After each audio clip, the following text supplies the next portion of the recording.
Сәлеметсіңдер ме балалар? Қазақ тілі. 7-ші сабақ. Жол ережесін сақтаймыз. Балалар, сабағымыздың негізгі бөліміне өтпес бұрын ой түрткі тапсырманы орындап алайық. Парталастармен төмендегі сұрақтарды қарастырып, ой бөлісіңдер.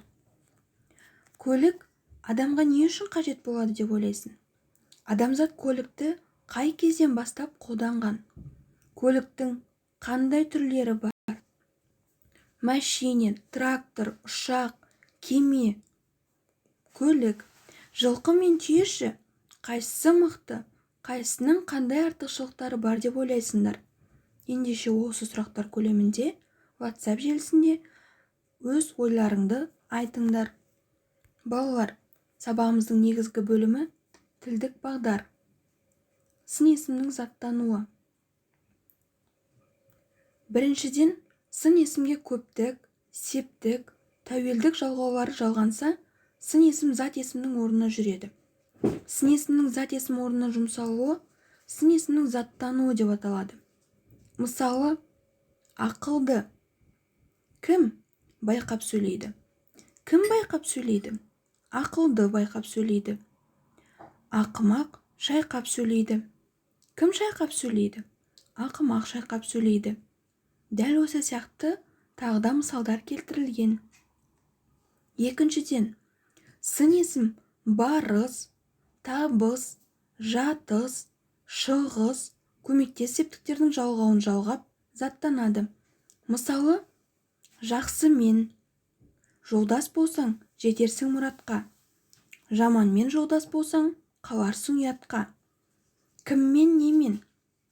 Яғни, көмектес септік арқылы жасалынып тұр. Білімдіден үйрен.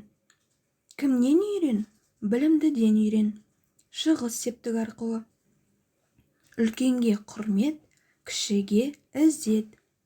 Кімге, неге? Барыс септік арқылы. Жасы кіші болса да, ақылдыны аға тұт. Жасы да жаттық жоқ. Кімді? Табыс септік арқылы жасалып тұр. Кімде? Жатыс септік арқылы жасалып тұр. Демек, балалар, сын есімнің заттануы 4 жолмен көрсетіледі. Ең бірінші біздерде тәуелдік жалғауы жалғанған кезде.